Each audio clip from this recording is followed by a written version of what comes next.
Greetings, Ozians. Thank you for joining us today for this historical day. We remind you that no one mourns the wicked. From here to dear old Shiz to the Emerald City and beyond, the wizard and I, what is this feeling? Something bad? Or by chance, we're dancing through life? No, this was the popular decision. And also, no, I'm not that girl.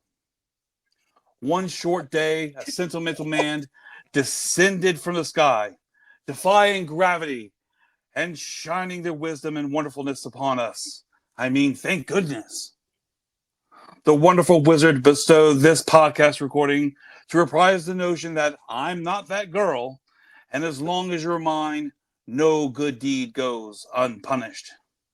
This, the anniversary of the March of the Witch Hunters. Oz is free from the wicked witch, for good. And I say unto you, finally. Good morning, good afternoon, good evening, whatever time it is, wherever you are. Thank you for joining us on the Premier Geek Podcast, Ozzy and the Freak Talk Geek. I'm Ozzy. And I'm the Freak. And this episode is Something Wicked This Way Pods. Obviously, if you watched our last video, which apparently, according to YouTube, 3 of you did. Thank you, 3. Thank you very much. We're talking about Wicked. We mentioned this last time.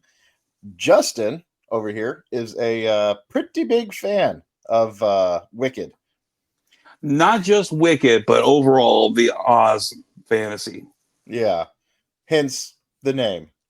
Yeah. Now, I, on the other hand, have seen 2 of the movies. And then that's it. Oh, and 5 chapters of Wicked, the book. Which is, we found out, pretty rated R, isn't it? Yeah, we're gonna get into that. We're gonna get into that. But today, we actually have something pretty special. Something we have yet to do yet. Something I think magical. We have a guest. Yes, we have a guest. Longtime friend of mine, artist and gaming aficionado, and artist. Yeah, I already said artist. We have Tim. Oh, sorry. Let me put this down. Oh, Hey, hi. I'm Tim. Just fly in. Yeah. It's a little small, so chafes in all the wrong places. Isn't it's that not from the size the of the wrong broom, series? it's the powerfulness of the magic. Yeah, my broom's green and red. I stole this from my kid, but the fact that my kid wanted this says something. That actually is pretty cool. Ugh. It's right. cold up here in NWA, so my broom is kind of short shriveled and to the left. Yeah, Don't have mine's Down here tucked on the side of the fridge. So Mine are robots these days. robots. Yeah. So Robots. Tim, tell us a little bit about yourself, buddy. Why are you here? Why did we bring your expertise? Well, it's a good question. No, I love reading. I love musicals. I love movies. Those are things I am big time into. Okay. And we've been friends since the summer of between 7th and 8th grade when we met together. And one thing we've never really talked about Oz, which is strange.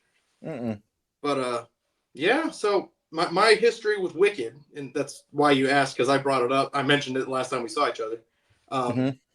Seen the movie, took my kids to see it, watched it again, got to pick things apart. I've seen the play 3 times, twice here in Houston and once at the Gershwin on Broadway. Read the book when I was in high school. Almost read the second book, but we'll get into that later. Okay. And I've Wizard of Oz. That's American Tolkien, so it's like it's our fantasy story. So we need to know about it. So my answer to why we brought you here is so that Oz has somebody to actually talk to about Wicked, because I don't know a goddamn thing about Wicked. You can sit back today and make jokes and do weird stuff or whatever you do. I'll just play with my beard. And in the thing, viewers, if you haven't, we've never spoke about this. This is our first time ever speaking, so we don't know each other's opinions. So I'm kind of excited to see where this. So, and another thing about Tim is, and I think you posted this earlier today, right? Your art piece. This was today you posted. Yeah. Okay, so Tim shared with us today one of his pieces. Now, tell us a little bit about this. Well, after the first time I saw the movie, I wanted to draw something. Mm-hmm. So I took the iconic image that's on the poster, like you can even see it behind in the background. You're using it. Yeah. And I combined it with, in the original 1939 movie, there Mhm. is the scene when Dorothy hits her head and the house is going up and you see all the stuff projected out the window. The transformation from Miss Gulch to the witch. I combined it with that. So it's the pose from that with Elphaba from the new movie. So I kind of like mixed the two witches into. I noticed I don't see any like munchkins hanging in the background or anything. Well, no, not at this point. Munchkins are not quite oppressed yet. Ah, okay. All right then. All right. We'll see that So next November. let me see. I gotta pull this up. Make sure I got everything pulled up right here. Where the hell did it go? There it is. All right. So not only are you an artist, but you're a writer too, right? Mm-hmm. Is that my cat? I'm sorry. Yeah. That's Pippin. I accidentally wrote that novel one time. Yep. Someday I'll finish the second one, but yeah, I tried my hand at fantasy. Didn't mean to. I was in art school and did some paintings just out of nowhere one day when I had no motivation. And one of the other painters came into my studio and was like, "What is all this crap?" And I was like, "I don't know. I'm just painting fantasy crap because I don't want to think." And he's like, "These are connected. How are these connected?" And I'm like, "They're not connected." And he's like, "Yeah, they are." And I was like, "Shut up, Ben. Get out of here." So the next day I came in with a paragraph. I wrote one paragraph and I handed it to him and I was like, "Now go away. That's how they're connected." So he read the paragraph and he goes, "Okay, then what happens?" I'm like, "Nothing. That's how they're connected." And he's like, "Yeah, but that's the start of the story." So 400 pages later, I had a book. Yeah, and about halfway in it, I die. Yeah, I kill you pretty quick. I think you get I was mentioned. shot. You I get shot with an arrow. Yeah. You get shot in the back. Yeah. Oh, in the back. Nice. Yeah, in the back. Well, shit. Right? Yep. And then we also have, let me see here. We also have the next project. some original art that you've been working on. Like, yeah. so is this from Warhammer or is this Tolkien? No, that's Warhammer. Warhammer Okay. Ages. When that game launched, I liked the aesthetic and did a drawing. Mm-hmm. And then this is one. This is a new one you've recently been working on. This is why I haven't finished the second novel, because my 12-year-old daughter loves art too and silliness and storytelling. So we're making a graphic novel together. And That's awesome, dude. We're kind of on hiatus because we're looking for an agent. So I don't want to get too far into it. Mm-hmm. But if the publisher sees it and says, "Oh, I need you to go back and fix this thing," I don't want to have to fix 100 pages. So we've got like a solid 50. And we're just pushing it around right now. But I sent you a couple pages that you can show off. It's just a typical like let me see if I got those pulled up. Typical fantasy D&D kind of story, but through the lens of like Dog Man and like little kids and fart jokes. So yeah, and the art is simple enough to where my daughter or I can work on it together, and you can't tell who did what. Yeah, and if the art looks kind of familiar, Tim over here is also the one.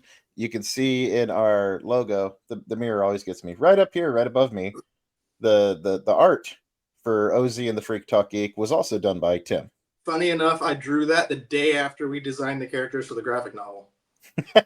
Nice. So it was fresh in my mind, that like simple cartoony style. And then you've also got. So what are the chances of our characters having a cameo in that graphic novel? Well, they're not going to be wearing what you're wearing, but I'll stick you in. I need some orcs. I'm up to a section that needs a couple orcs. Need a couple chubby guys. That's perfect. I need Bro, I've always been an orc, man. This one you're showing now, that was for that was it for a contest. Pokemon trading card illustration contest a few years back. It was a painting, and that just kind of shows the process. And then this one's up your alley, bud. Yeah, buddy. That one is straight color pencil. That's it. Nothing else. Really? Yep. Wow, that's gorgeous, dude. I've done a lot of things before. I was a high school art teacher, and all the kids asked why I always had them use color pencils. Color pencils suck, and I was like, "Watch this." So I did that live for them. I had it projected on the screen, and they just blew their little minds. I'm like, "Yeah, color pencils, kids. They're good." Yep. You just have to know how to use. And personally, I'm still waiting for Victor and Bob Strike Back. Yeah, we have to do that. Let me get this one done first, and you and I will do that. But we'll not spoil anything now. It's a comic. Yeah. Get in line. Yeah. Yeah. It's a long line. It's been forming for a while. But I might have shown you. I have some drawings. I've been fiddling with it. So I'll send them your way. So the reason we're here today is to talk about Wicked. Yeah. Now, Yeah. I just want to say that my knowledge of Wicked so far, other than the vague trailers that I've watched, because I don't like watching trailers because I don't like spoilers. Which I feel for this, it wouldn't be a spoiler, at least for me, because I'm going to put it to you this way, though. After seeing the trailer, I have really no intention on really wanting to watch Wicked.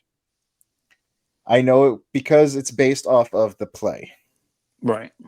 Well, now the marketing I think was clever because they're kind of just showing Wizard of Oz stuff. So you don't get the meat and potatoes of Wicked, which is where it gets good.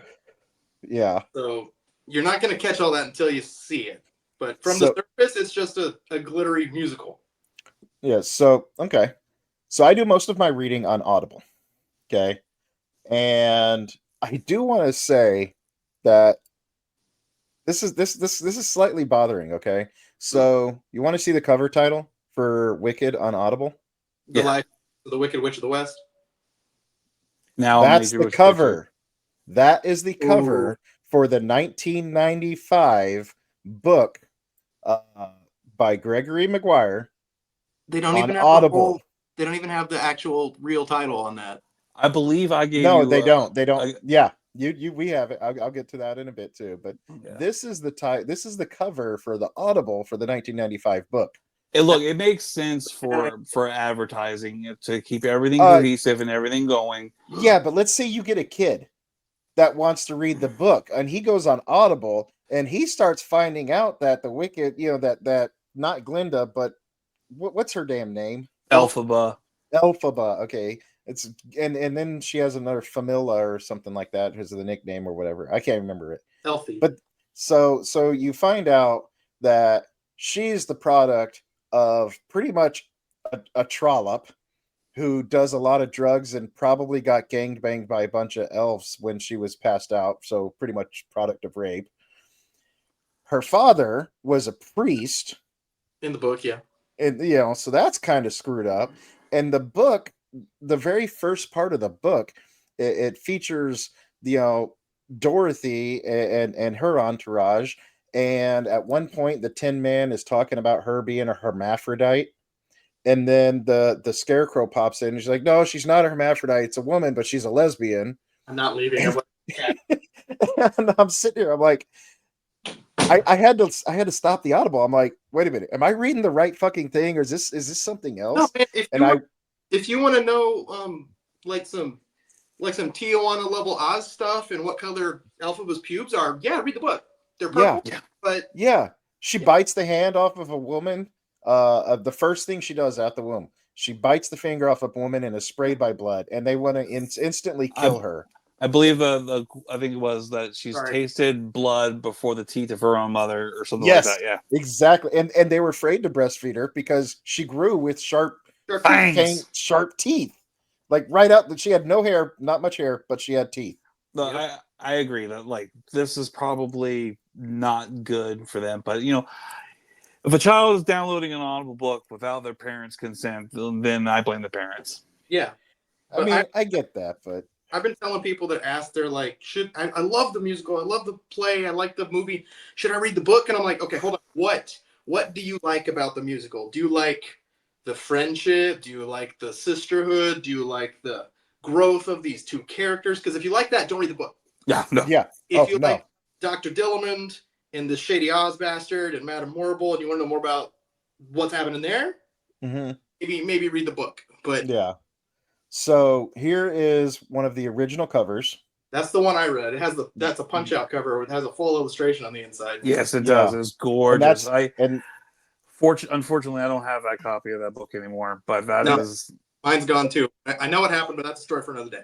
And that's the original title too. Wicked: The Life and Times of the Wicked Witch of the West. Yep. Right. And also, Which- there's this version of a The Broadway. book too. Yeah. Yeah. And then there's okay. I think I skipped ahead here. That's Sorry. that's No, going a you're little not. deep. This is Keep the one I going. wanted to see. What was this one? This was the original cover for The Wizard of Oz. Yeah. Okay. Let me do this.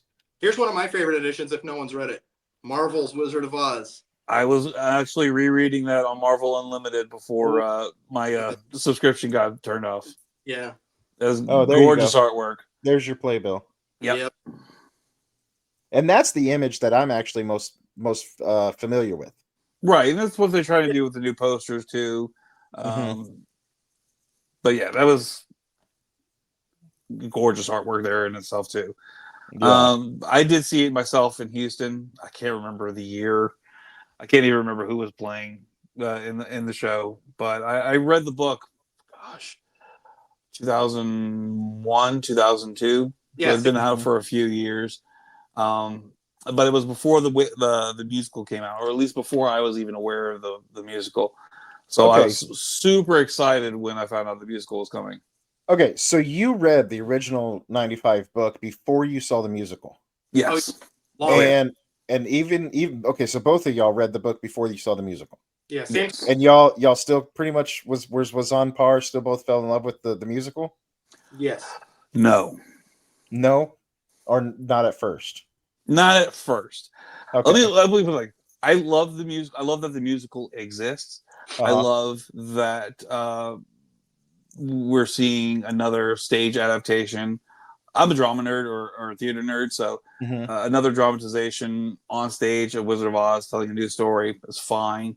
But they changed so much from the book to the musical. I was absolutely flabbergasted. I didn't understand why. Not even the same story. No, it's not. I mean, the Wicked, A Life and Times of the Wicked Witch of the West is a tragedy, and they turned the musical is a love story. Yeah.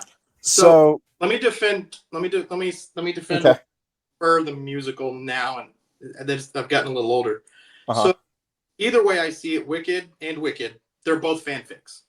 Yes. So the Gregory Maguire book was very, very heavy-handed and very political, which it was for what it is. It's great, except it's got HBO-itis, I call it.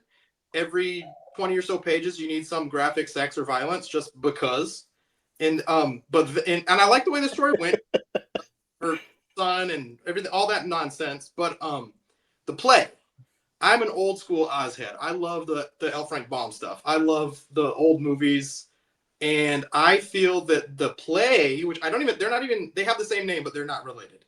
The play is more in that wheelhouse, like the actual Oz universe. Like this makes sense. And it's a cool explanation, cool origin story. Yes. I love them as separate things. It's not like Lord of the Rings for me, where like they're both amazing, they're both great, they're interchangeable in some points, but the characters share names and that's it. So it's pretty much like two completely different stories that share the same names that are in your mind both still really good stories. Yeah, and if I'm in the book, Glinda and Elphaba only have like 2 scenes together, period. But it's just totally them. Okay. And they met at like, I don't know, the equivalent of what, Hogwarts? Shiz University, it's their Hogwarts. It's like Hogwarts, city. Okay.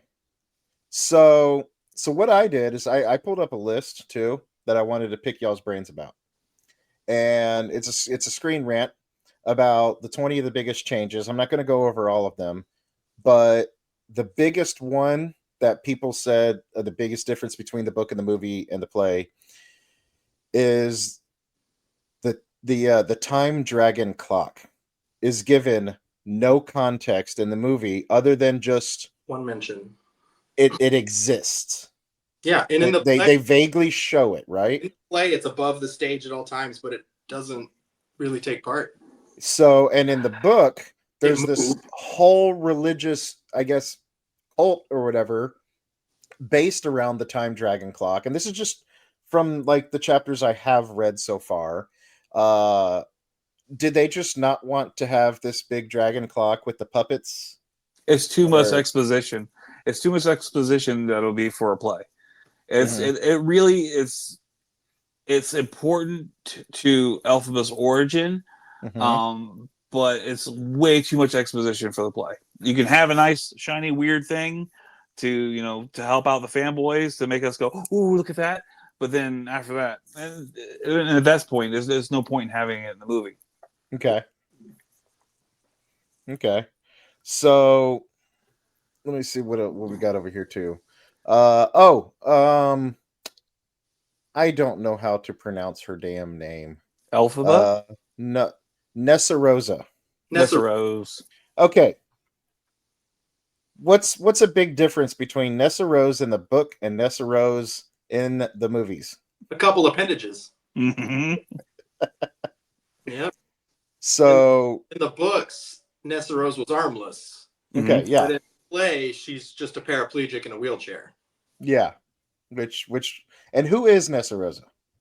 That's Elphaba's little sister. Half sister. Yeah. Oh, so she's the one that got crushed. Yes. And Yes. fun fact, if you watch the movie, every time you see her feet, she's got striped socks on. I Now- didn't notice that. Yep. Shit. Even in the little girl at the beginning, striped socks in every scene. Oh So- my god, so that's now- awesome. Now I'm hearing that in the movie, it makes more sense why she couldn't dodge a house because she had her legs. Her legs didn't work. She couldn't be off roading in that wheelchair. It might have been an established named Tornado House. That's why she Okay. Okay. All right. Touche. I'll give you that one. Yeah, they were trying to kill her. That's a spoiler alert if you haven't seen the play for the second movie. Well, no, I haven't. I haven't seen any of it. Yeah. So house at her. okay. So so she was murdered. Oh yeah, To draw that was out. some nice foreboding in the first movie, where she's like, I have might have a thing for the weather. Yeah, I love that little hint when she did the thing. Mhm. But yeah, I did not catch that. Oz and his major domo lady Uh-huh. kill her to draw Elphaba out of hiding, so they can ambush her because she's a rebel and she's in hiding. And That's pretty fucked up. it is, and that's her turn. That's when she goes Wicked Witch of the West, and that's the whole damn show. Does it bother any of y'all that they call them the ruby slippers, even though they're not slippers? They're also not ruby.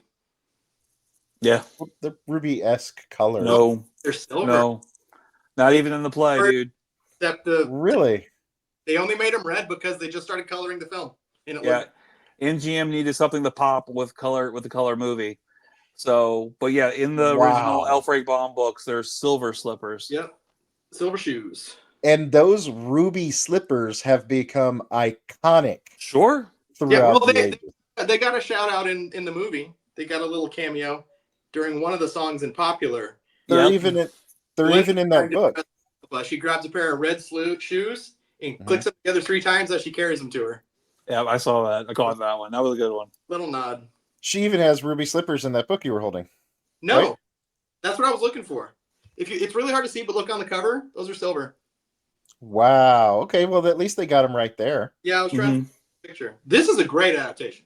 Yeah, it is. But the ruby slippers are kind of like an MGM property now. Well, Like, same with the green skin on it, the witch. yeah, that's true. She's not green. Wait, she's not. No, I wish I would have dropped the original artwork for her. She looks like a little hunchback with an eye patch. Mm-hmm. Yeah, she's more like a mutant pirate than a witch. And where is this? In the artwork.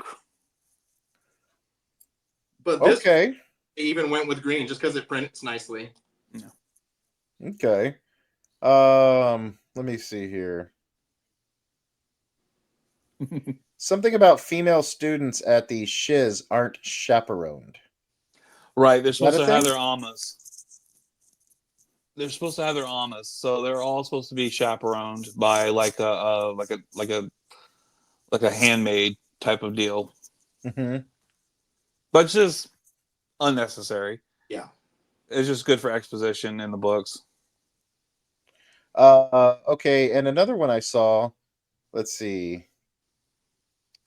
and this is all huge spoilers for Oh anybody who yeah, hasn't dude, seen spoil it. the fuck out of this. So, and this is a spoiler for me because this is something I haven't even gotten to in the book, and I'm just curious about. Dr. Dillamond. Mm-hmm. Yeah. In the movie, he's killed, right? No. No. So in the book, he was killed. Yeah. I mean, and apparently it was a very violent death.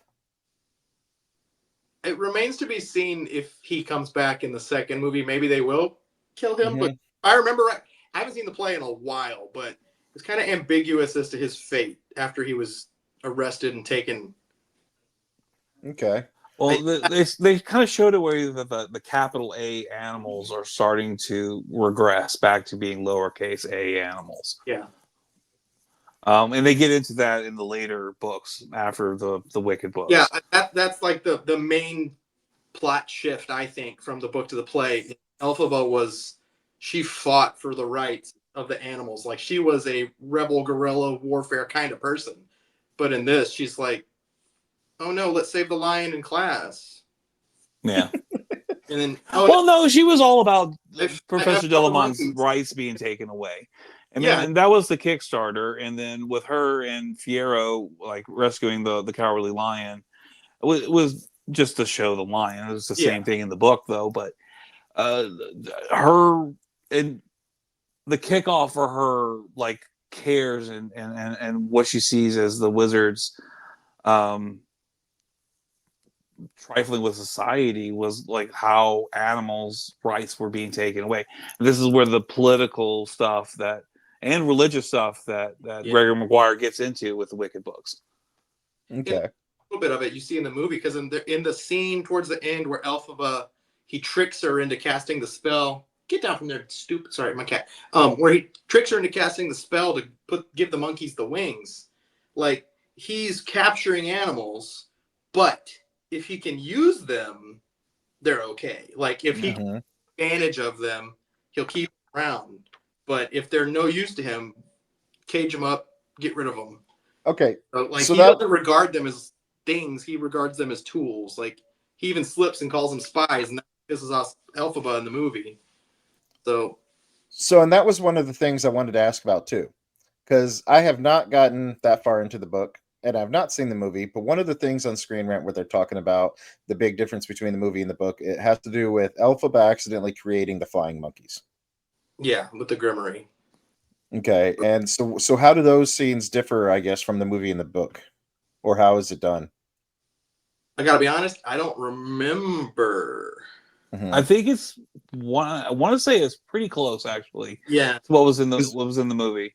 So one of the things they mention is Elphaba is horrified by her magical mistake in the movie. Yeah, because you see, like, the monkeys are suffering and screaming and like clawing, like it is hurting. So that's what pisses her off. The whole thing pissed her off, but seeing them pain, and then Oz and Morrible are just like excitedly watching this and chatting about how this is going to help them spy on Oz and take out other animals and resistances. And, the monkeys are writhing on the floor in agony, and they're just giddy. Yeah. Okay. And then Glenn, they're like, I guess one of the things that they were talking about is I think in the movie she accidentally makes them. Yeah. And in the book it mentions her intentional magical experimentation. Well, she intentionally tries to cast a spell, not fully knowing what it does. Okay. It's a levitation spell, is all they vaguely do. Oh, isn't that the different result? So perhaps they're implying that your intention can change how the spell works. I don't know. No, they should have had Hermione teach her. That's how the broom starts flying too, because she cast it a second time. Leviosa, not Leviosa. Tiny wand. It's in the bedroom. All right. Well, that's really all I got. So what have you got?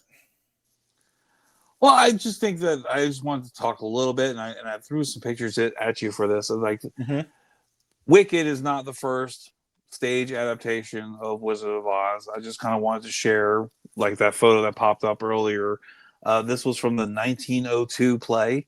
Not that one. Not that one. Okay, well, which one? The black and white with the Scarecrow and the Tin Man. Oh, thank you, because I wanted to know what the hell's going on here. Because I'm sorry, but this looks hella gay. Like, That's the I mean, scarecrow, and they named him in because he was playing. They made the character play Piccolo during the stage adaptation. Niccolo Chopper. Oh, that's that cool. was his name. That was the Nick. character's name. Was Niccolo Chopper. Niccolo played the Piccolo, and he was the Tin Man. Um, I just wanted to show like where we've came from as far as over 100 years ago now at this point to what we see now with our stage productions. It's Okay, so still in this scene right here, they're not gay. They just look that way. That's just a publicity shot. yeah. Okay. So I think the cool pattern, the history is L. Frank Baum wrote Wizard of Oz. He Yep. approved the stage play, and then it was made into a movie. Right. And Maguire wrote Wicked. He approved a stage play, and then it was made into a movie. So I kind of like that parallel that's in between the two different movies too. Oh yeah, very much so. Wait, so Maguire wrote the stage play? No. He, Oh, okay. It was an adaptation of his work, and he had his hand in some of it, especially with helping with some of the musicals, with some of the songwriting. And L. Frank Baum did the same thing as well for this play as well. Oh, okay, I get you. I get you. Part of the reason I respect the musical and the book as separate things is even you. I don't have the interview with me, but there's interviews where Maguire even said he likes what they did with the play because it focuses on different elements than the book, because those things just straight up wouldn't work. And the reason he approved the play is because everyone kept trying to make movie scripts that were too close to the book and it wouldn't have worked with audiences. And he's like, this is cool. It works. I like the way it goes, and it doesn't detract from my work. So we have two separate works that can live side by side and enjoy two different things. So I was like, oh, that's cool, because that's how I kind of felt about it. And to find out that the author agreed was pretty awesome. Okay. Right. Having some distance from it, having some distance from the original play, having seen the movie now, I feel the same way about the play. It is its own separate thing. I didn't like it at the time, but for what it is and what it has inspired, as far as like even kids going and seeing more musicals, I really appreciate it. Yeah, and being that kid grew up watching Wizard of Oz on VHS every day because that was one of the two movies we had. It hits the right spot for most Americans, I imagine, because that we all grew. I remember having to wait once a year to watch it. I think it was around Easter when they would broadcast it on TV. Yeah. My personal favorite was Return to Oz, but that's a completely different story. Of course, dude, that was like a dark version. But anyways, yeah. So as y'all are both parents, and as you've mentioned the Audible, okay, and how you did mention earlier that it would be bad parenting, if they're not monitoring what their kid reads. So, okay, but my question is this: is Wicked, the book, a very popular book? Yes. Oh, it's very popular. Would this book be found in public libraries? Would this book be found in school libraries? Depends on if the librarian is good at their job. It's not on the banned book list. So if it's not on the banned book list, would it be in high school library? Fine, but like junior high, that maybe too soon. Okay, so then again, so now let's go back to the whole. Do you think that there are going to be kids out there that are going to see this movie? They're going to Google it because every kid has Google, because every kid has phones. Do you think that some of these kids out there are going to try and go to the public library or the library to read this book? And then I know you said it would be bad parenting to let the kid get the book on Audible without approving it.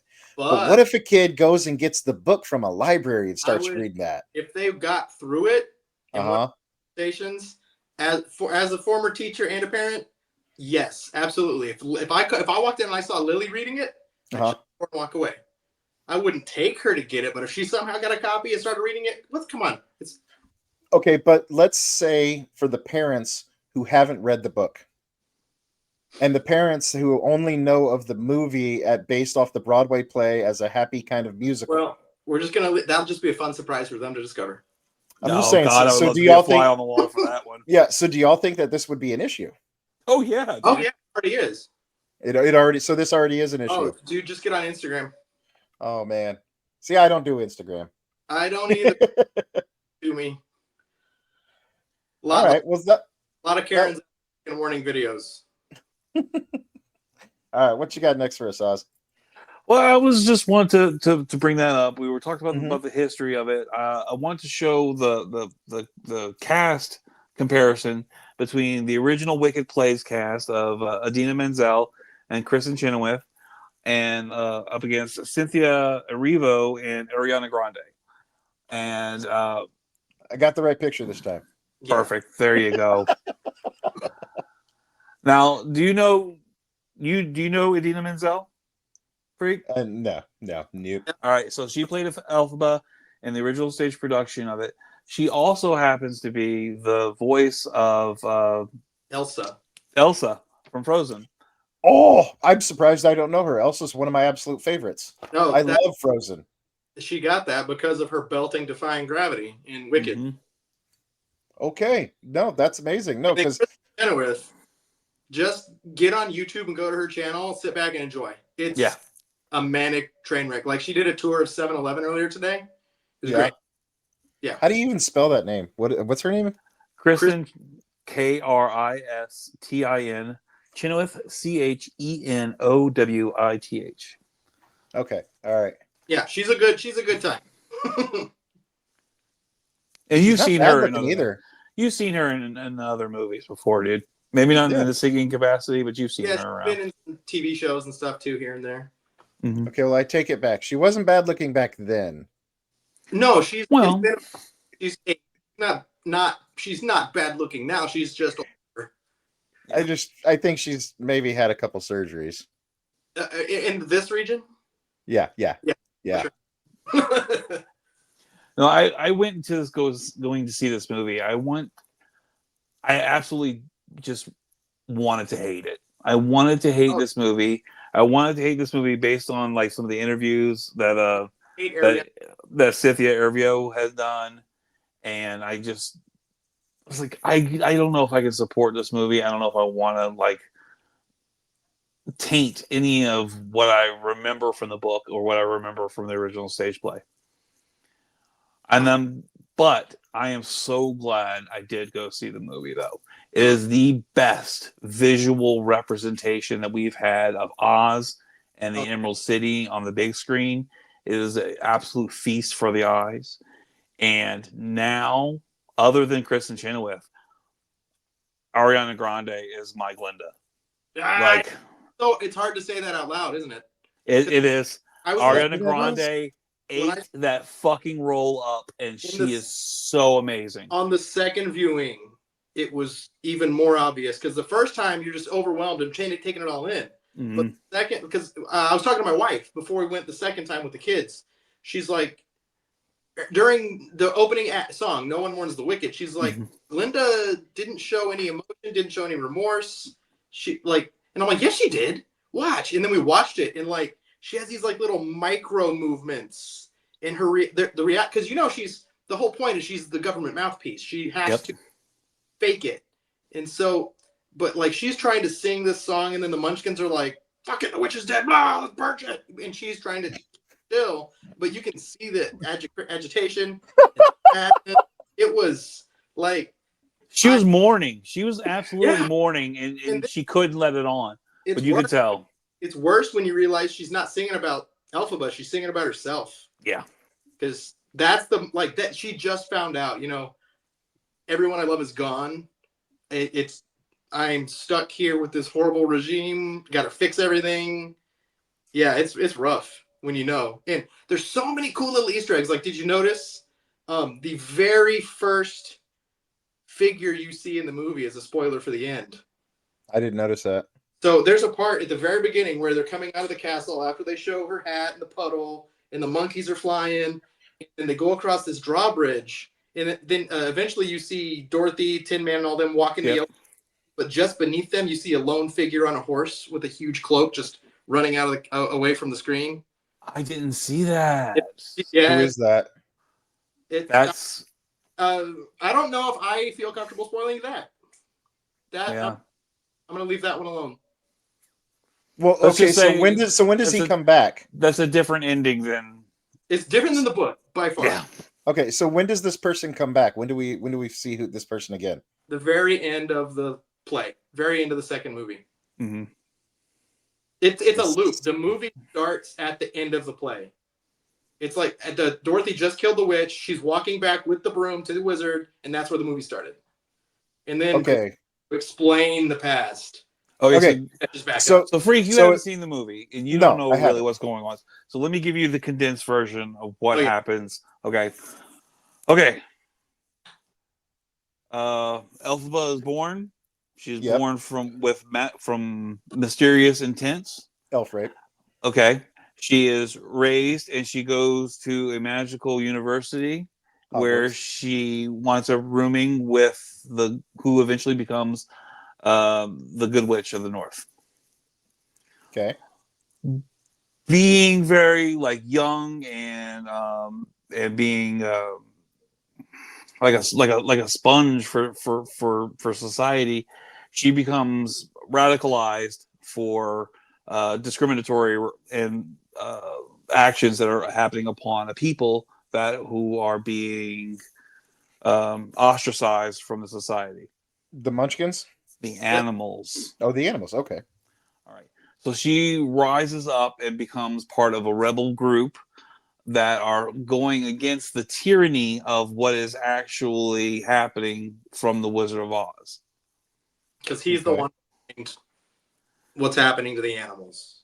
Mm-hmm. Right. He is trying to rule over and change Oz, and he's going to try to rule with an iron fist.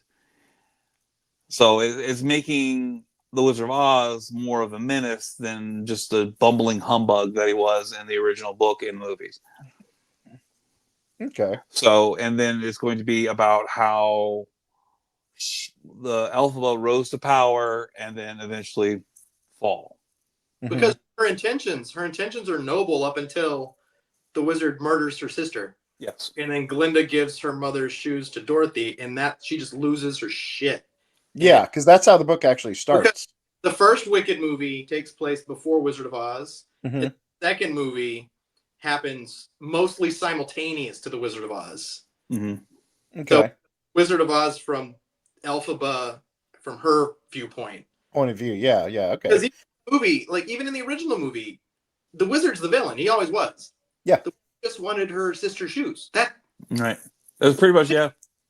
She I watched it again the other night with the girls because I wanted to. My little one didn't remember Wizard of Oz, so we watched it before we went to see Wicked, and I watched it and realized she didn't hurt a single person that wasn't directly keeping her from getting the shoes. And yeah.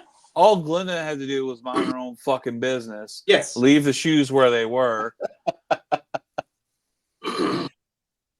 Yep. Okay. And we still have the Queen of the Winkies. So, so you do have a picture here. The one that I accidentally showed earlier, the Chicago, New York one. Let me see. That's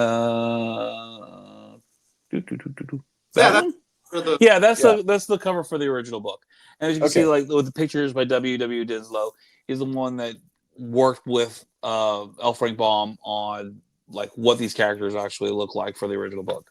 Okay, so I have to bring up another question again. Mm-hmm.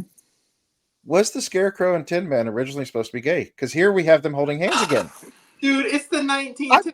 I'm just saying. Yeah, it was actually less accepted back then. No, they're just being cheerful little cartoon characters. I'm just saying, that picture you sent earlier, where they were given fuck me eyes, and then this is after sex, where they're like, damn, that was good. Hold hands. Spoiler alert, halfway through the first Wicked movie, they do give each other fuck me eyes. Yeah, they do. All right, man. They have some secret sexual tension between them, too. Yeah, they do. Scarecrow just if it moves, he wants to put himself in it. Let's just put it that way. I think the Tin Man's put that hat somewhere before. Man, the Tin Man's a bastard in Wicked. I'm gonna come out and say it. The books and the movies. Well, no, So- the book. Yeah. He's a bastard. Mm-hmm. Is that? Oh, that's. I think that's the oil can. Okay. Wonder what they use that for. Well, Lube. Yep. Okay. All right. Well, once you loop up the Scarecrow, he stays that way. Really hard to squeeze out of. Hey, Oh my god. take my broom out of here. all right. So I have another picture that you sent in too. Okay. What do we got? Oh yeah, that's just a poster for the original stage play. Can I point something out here? Please do. Bro, he is totally looking past her. Straight to him with look at that face. Like his face is, I'm gonna tear that ass up later. You gotta Look at that, man. And then stuff them back He's together. Dorothy's like 14, so that's the safest thing he can do right there is look at the Tin Man. And why is the Tin Man Scottish? Because he's kilting it. I'm just saying, every picture that I've seen tonight, there's a connection there between them two. Yeah. I love. Okay, so back to the stupid movie. I love all the they kept dropping about the Scarecrow and the Tin Man. Mhm. You don't realize they're in the movie unless you saw the play. Right. Like the guy that becomes Bach, the guy that becomes the Tin Man later, in his first introduction, he's leaning at a slant and he has something over his shoulder like an axe, and then they stand him up. And then at one point in the movie, he has a handkerchief and he like taps Glinda's face, and she looks at it and he says, "Oh, I cry a lot." And then I remember Wizard of Oz, he was constantly crying and rusting. Like, Interesting. a lot of little things that were fun little Easter eggs. Okay. Right. When they dropped his actual last name, which they didn't do in the book, they called him Bach Woodsman. Yeah. So okay, so you've both seen the movie. Yeah. First, OZ, Yeah. what didn't you like about the movie? What happened in the movie that was just like, didn't care for that, or just like that's not how it happened? Was there anything like that as far as the play in the movie?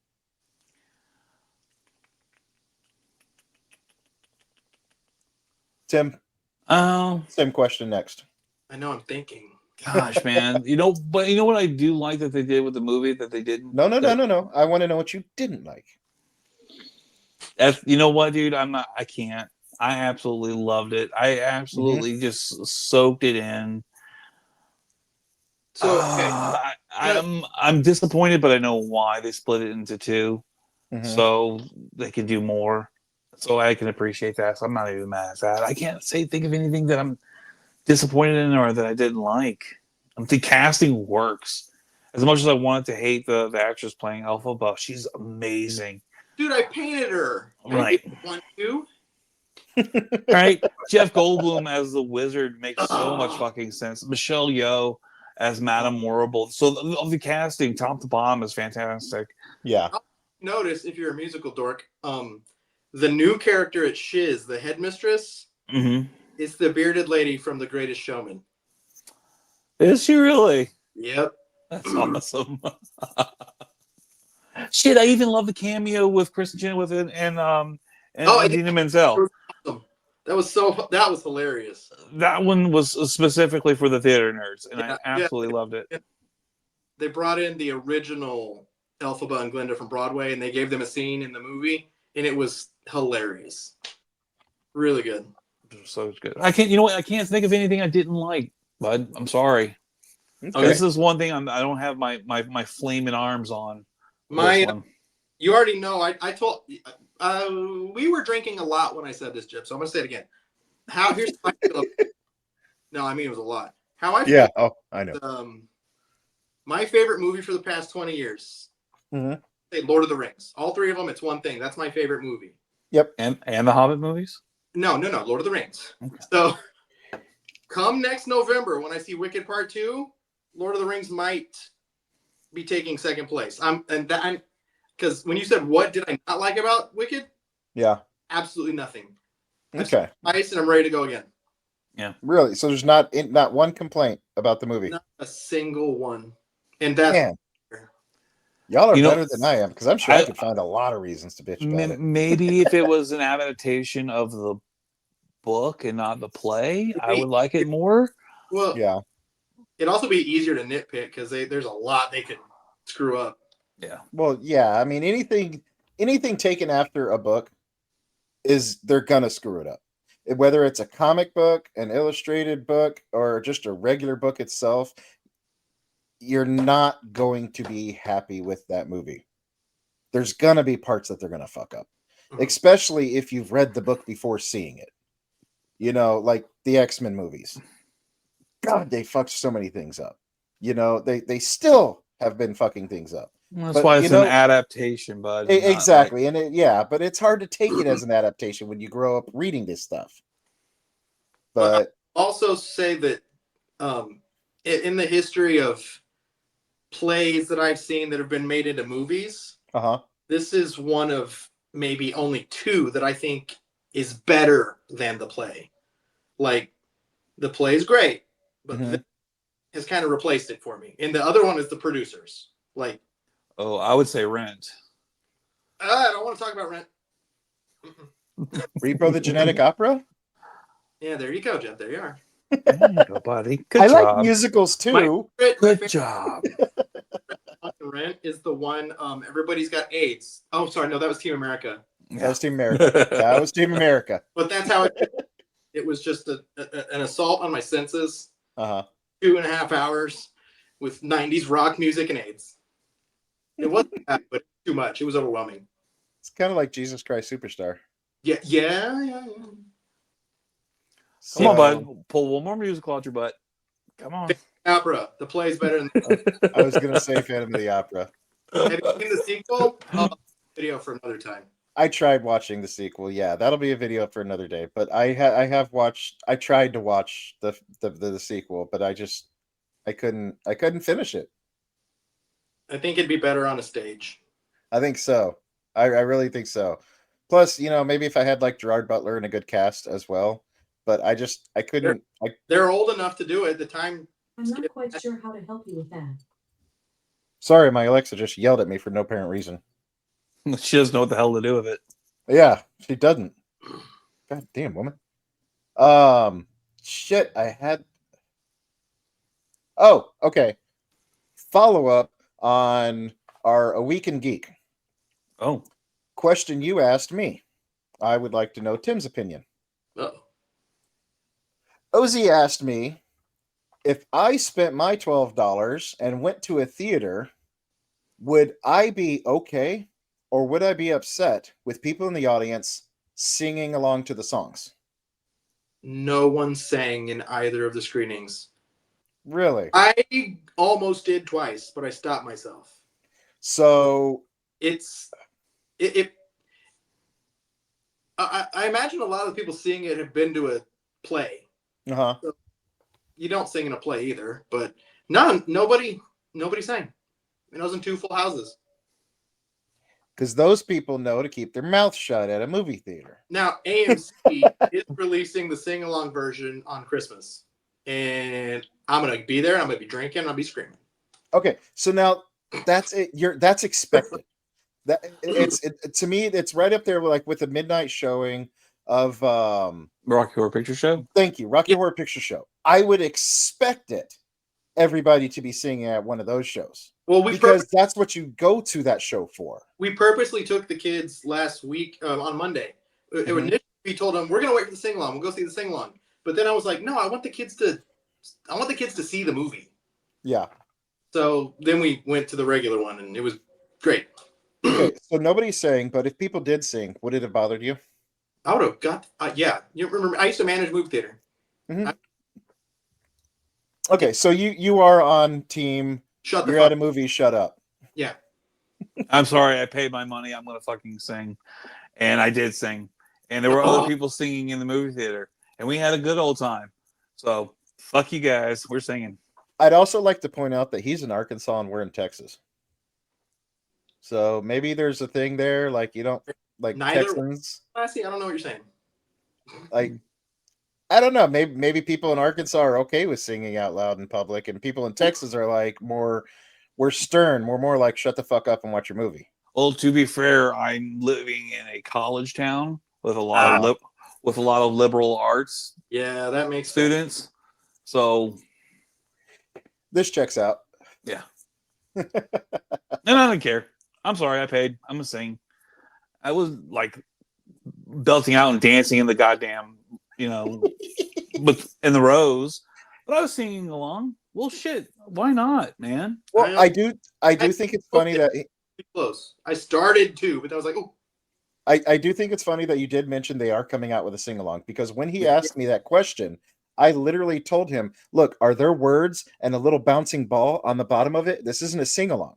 No, but this is a movie. This is music that's been out for over 20 years, and the people that are going to go see this movie, in the large part, especially like nowadays with how many people actually go to the movie theaters, are people who are already familiar with the music, who are already familiar with the play. Okay, and so when they came out with Lion King, did you sing?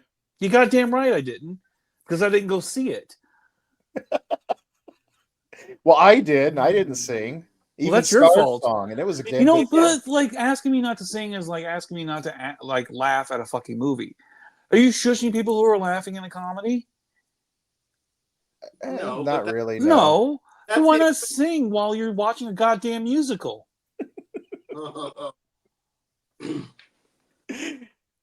I like where your heart's at, but Thank you, Tim. You're very welcome. Oh, I love you guys. Oh. So what I'm getting at is I need to see this movie. Yes. Go see it. All right. Go see it. Do not illegally download it. Go to the movie theater. Pay your $25 for the ticket and watch it. We do the Cinemark monthly deal, so she's got tickets stacking up. Find the showing on the biggest screen and go see that one. This is like every now and then a movie comes out that you have to see on a big screen. Yeah. Find the biggest one you can find. Dude, honestly, it's a visual feast for your eyes. Even if you're not into the music, even if you don't give two shits about the story, the fucking cinematography and the backgrounds and the costume designs. And just having the last 5 minutes as large as possible makes the whole thing worth it. Okay. So we're getting close to the end here. And there's one thing I did want to bring up, because I'm sure both of y'all have been following this movie way more than me. Tim, I know that you've been following it. You do to Instagram and other stuff. What? I know what you're about to talk about. What?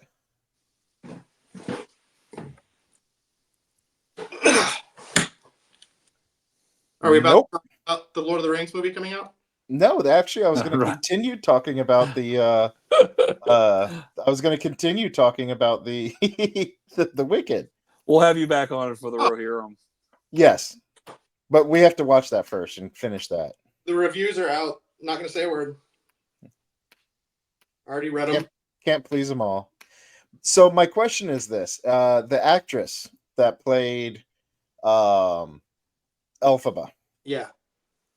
Has there been any Cynthia that has there been any backlash with her playing that? The reason I'm asking this is because, like, from reading the book, like, there was a lot of hate on her because she was green. They wanted to kill her immediately because she was green.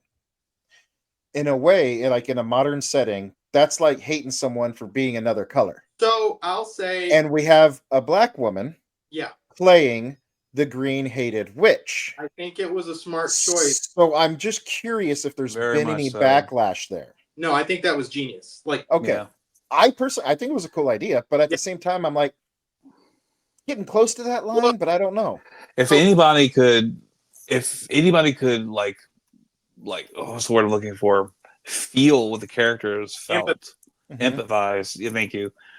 Empathize with that character would be a black person. Okay.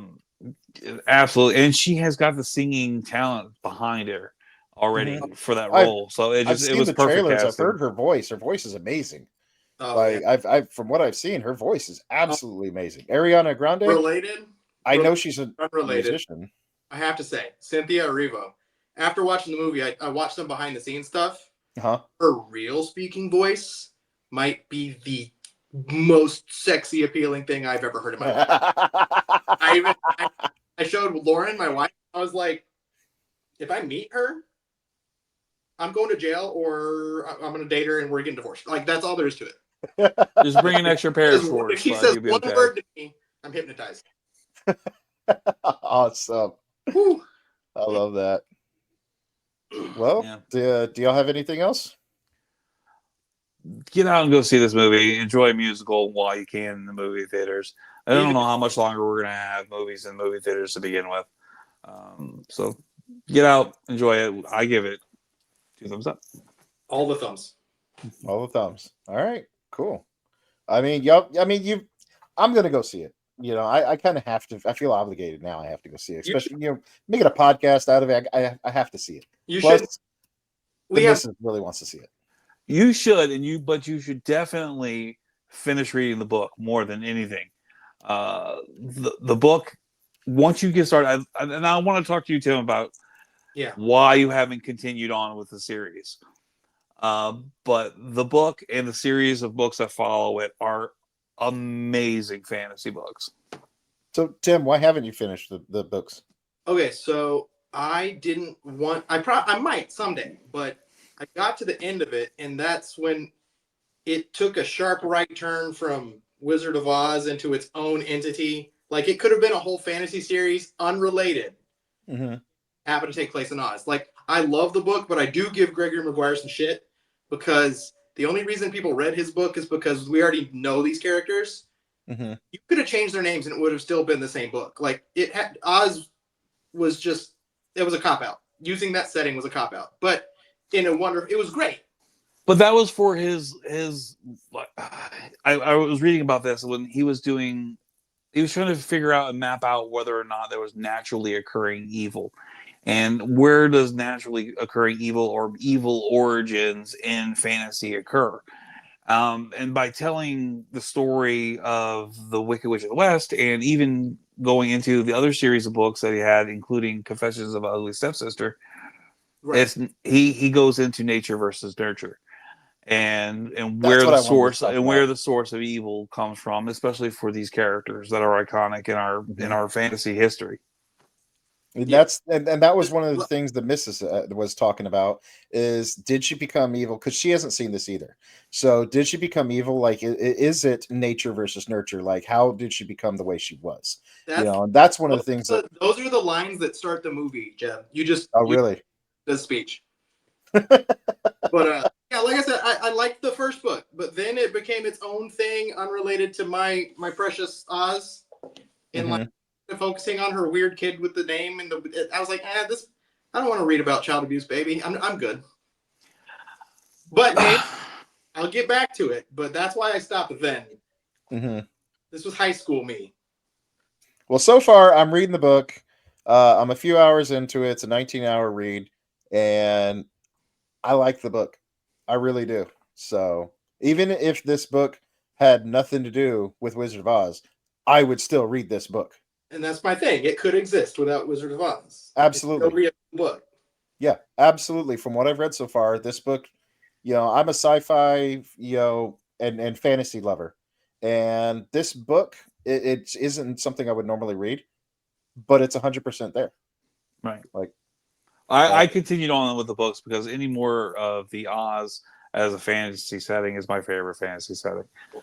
So any of the old school Alfred Baum books, the Return to Oz movie, 5 or 7, I don't remember. There is Wicked. There's Son of a Witch. There's In Case of a lot. I can't remember the Lion book. Lion Amongst Men. Lion Amongst Men. There's Out of Oz, and then after Out of Oz, spun off 3 books about the granddaughter. Shit, dude. Okay, so there were 4 in the main.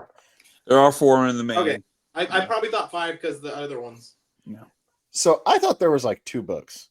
I'm in the middle of I don't know if any one of y'all have read anything by Jim Butcher. There's a Codex Alera series that he does, starting with the Furies of Calderon. I'm on book 3 of that series, And I stopped that so I can start reading this book, thinking it would just be a one-off. And now there's 4 more fucking books I got to read after this one. You don't have to read it. You don't. I have to. I'm a to read it. completionist. I can't start something. It has an ending, so Yeah. It has an ending, and that ending coincides with what you already know about the Wizard of Oz. It's fine to just stop there. I know, but I'm a completionist. I've read everything of the Cosmere just because I had to. Get a little more, Okay, well, I will take it on your recommendation, and I'll continue the books. Once you get past Son of a Witch, the Lion Book and Out of Oz are amazing books. And they're just more and more about like the Industrial Revolution of Oz, and it's just and the wars that are happened, the civil wars within it are amazing. I just want to say I'm in love with the title. That's the best wordplay for a title, Son of a Witch. Yeah. All right. Well, I think that's going to conclude our episode then. We did Thank you. We did it. I really appreciate it. Thank you for joining us, Tim. Do you have any of your social media that you wanted to share with us or share with our listeners? Shameless plug time. At the moment, I'm just casually messing around on my Pokemon gaming and YouTube channel, and I'm just opening cards because it's easy. Yeah. Just about to hit 1,100 subscribers, so it's at TCRTCG on YouTube. That's it. Awesome. Well, thank you for joining us, and thank you for watching. Thank you so much for listening. Please join us on our social medias, OZ and the Freak Talk Geek, OATFTG, pretty much everywhere. Please like, subscribe, follow. We sure would appreciate it. And check out Tim's stuff. Yeah. Yeah. And you can link my other crap on the YouTube channel. And never forget this existed. You know what? I'm out of here. Later.